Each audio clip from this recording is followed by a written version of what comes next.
So, as you may or may not know, Sargon of Akkad ran for an MEP position in UKIP, and to say it went well is a complete understatement. His entire campaign was a complete omnishambles, and there are two people who I would definitely recommend if you want to, shall we say, a concise telling and who kept track of his campaign. The first is the Christian Kev Happy Hour.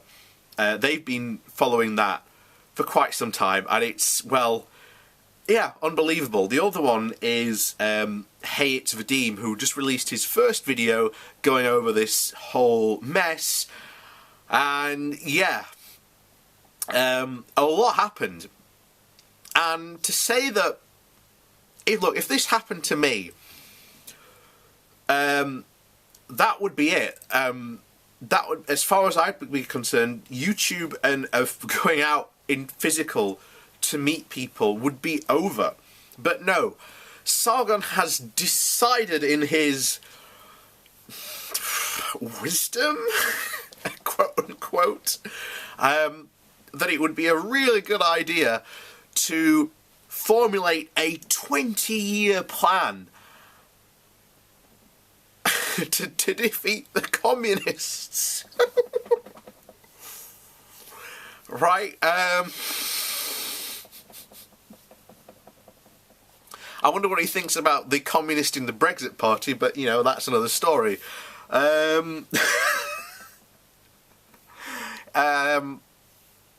Yeah, first things first, in that video, he literally denies reality of the fact that while he was running, everyone will tell you, watched his videos, he was plainly playing to win. He was planning to win. He was planning to be an MEP, to be one of the people who had been elected as an MEP, fully expecting to be going to Brussels. That's not what happened.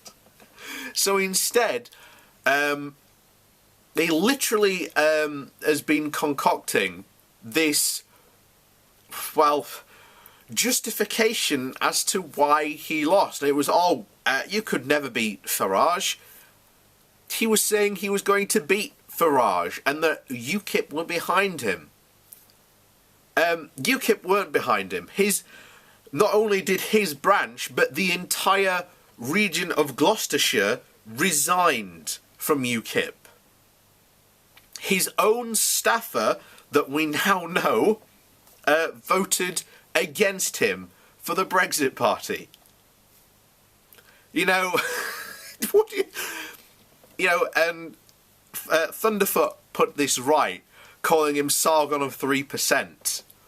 But now his 20-year plan involves him going out into the public and, quote-unquote, speaking to leftist, doing this whole, I can't remember the guy's name, Ben Shapiro, Dave Rubin type thing. It's not them at all, it's the other one. Can't remember his name. But yeah, essentially going out and speaking to the people. As if this is somehow a good idea. And one of the things that he wants to do is he wants to go to Rotherham to talk about Labour's complicity in the Muslim rape gangs. Now, here's the thing. I've actually read the Rotherham report. We've actually covered it on this channel. Labour has absolutely nothing to do with the Muslim rape gangs. It was, as stated in reports, a complete lack of interest and dereliction of duty by both the council services and the police. You know, that's the official report. At no point does it mention that Labour and Jeremy Corbyn are somehow to blame for this. So to say that is absolutely functionally wrong in hundreds of thousands of words is just wrong. You know, it would be a typewriter of just going wrong, shing, wrong. It's just like, you know, and this is so dumb because he's not going to succeed. Because here's the first thing: if you know what happened in the aftermath, first things first, a lot of far-right people started coming to Rotherham thinking that they could turn Rotherham into this new bastion and encouraging people of the far-right persuasion to move to Rotherham because it was going to be their new stronghold. This didn't turn out to happen.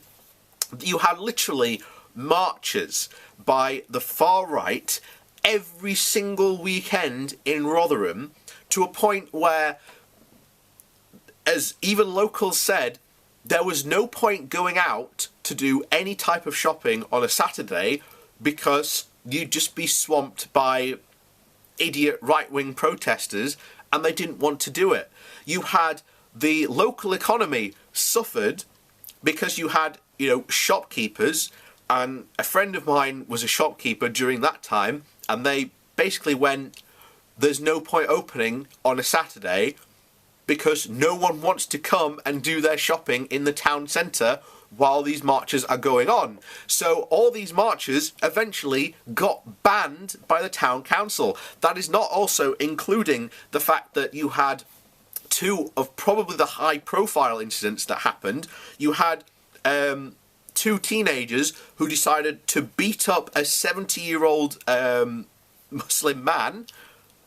You then had a taxi driver who got beaten so badly he got put in intensive care. And both these attacks can be directly attributed to the whipping up of racial hatred caused by these far-right idiots. So what do you think the council's reaction is going to be the second Sargon of Akkad goes, I'm going to turn up in Rotherham and start flyering and start spreading literally racial hatred?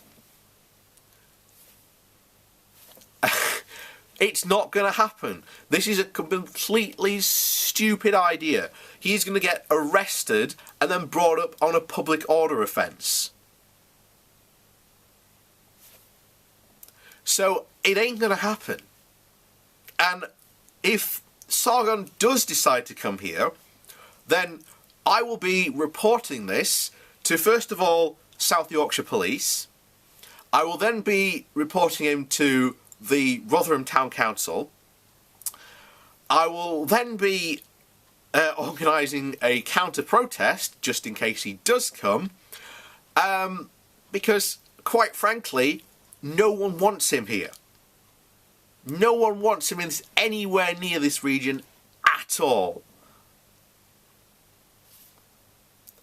So, as far as I'm concerned, Sargon is the biggest sore loser I have ever seen. It is a perfect example of the Dunning-Kruger effect in action.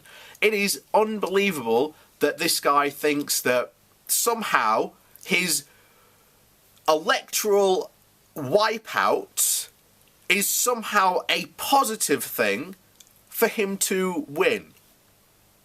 Not only that, he then quotes old statistics to try and prove his point that UKIP's time is not now, but it's coming. It's coming. UKIP is done. You know, there are lots of people out there who have spent years dedicating to try and destroy UKIP, and Sargon has done in under, 2 months, what it has taken people years to try and achieve. And quite frankly, they're moving on to the Brexit Party and reporting on the goings-on in the Brexit Party, because that is essentially what UKIP is now. It's essentially UKIP 2.0, except completely owned. It's completely an owned subsidiary of Nigel Farage. You cannot become a member of the Brexit Party. You are a subscriber, so you get no vote in choosing leaders or people who get to stand. It is entirely the choice of Farage, and Farage cannot be removed from the position of leadership. It is also a company under Companies House, which no other political party is, because a political party has to be registered completely differently, and you know, but yeah, that's another discussion for another time. But my God, the delusion is real.